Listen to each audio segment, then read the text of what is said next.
think that we share this vision of a society where not everything revolves around personal gain, where communities have a voice that is heard, where governments govern for the good of all of the people and not just a select few, and where their concern is for our children's future and not just their own re-election.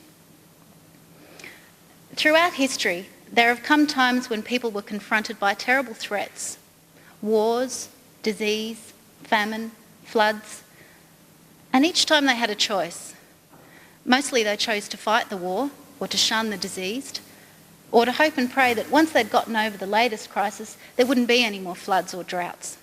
They chose not to change. But now and again in history, and not very often, people chose to see beyond that immediate threat. They realised that what they were doing was causing the crisis. It wasn't just punishment from the gods or bad luck. And once they realised that they were the cause, that was the first step towards solving the problem. Now, despite their recent stance on whaling, the Japanese understood this 400 years ago, when their lands were plagued by floods and by drought because they'd cut down all the trees in the mountains. They chose not to blame the deforestation and its effects on someone or something else. Instead, they forced rural landowners to replace every tree that they'd removed and to replant the others, and the floods and the droughts stopped coming so often. And today, Japan is one of the most heavily forested industrialised countries in the world.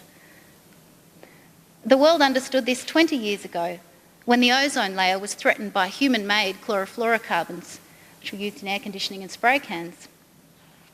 Within 2 years of the Antarctic ozone hole being discovered, 43 nations had agreed to phase out CFC production. And today, global ozone depletion has stabilised, and we hope to see it turning around in the next few decades. I think now that we're at another such point in history.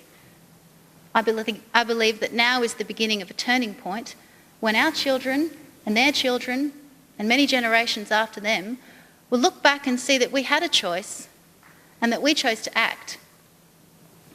The crisis that we face is climate change. And like the floods which afflicted the Japanese or the CFCs that built up in the atmosphere, it too is of our own making. The answers to it are also within our control. They're within our power and our technologies. But we need the political will to impose them. We know that wind power works. We're learning that hot rocks work. We know that solar panels work. Biomass plants, they're not science fiction like clean coal. They're here now. We've got one up at Rocky Point and it's working quite well. We've got all these technologies and many others which can save us huge amounts of greenhouse gases. Things like trains and buses, not cars. They can dramatically cut our fossil fuel use, and we've had them for centuries. We know that with the price on carbon and the removal of fossil fuel subsidies, clean, truly green renewable energy will become more affordable in the near future. And we know that renewable energies and public transport could provide tens of thousands of jobs for Queenslanders, as well as safeguarding our precious Great Barrier Reef from massive bleaching, which will be caused with more than a 2-degree rise. And yet, if you listen to Premier Beattie's speech not 2 days ago, or John Howard's speech on the same day, when he once again refused to commit to targets for greenhouse reductions, you'd be left thinking that clean coal or nuclear was the solution, and that renewable energies and emissions reduction targets, well, they're impractical pipe dreams and they're going to leave our economy in tatters. Clearly, the old parties have not understood, or they don't have the will, to make the choices that we need to make for our planet to survive. They don't understand that you can't have an economy without a planet. Now, this may make some of you despair, but my message tonight is one of hope, because I believe that the Greens stand within a hair's breadth of controlling the Senate and influencing the direction of this country's climate change policies.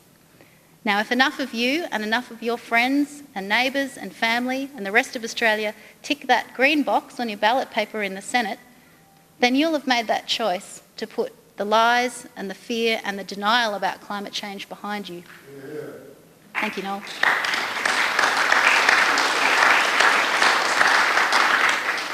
Now, if that happens, and I believe that it will, we will have taken that first step on the road to a sustainable future.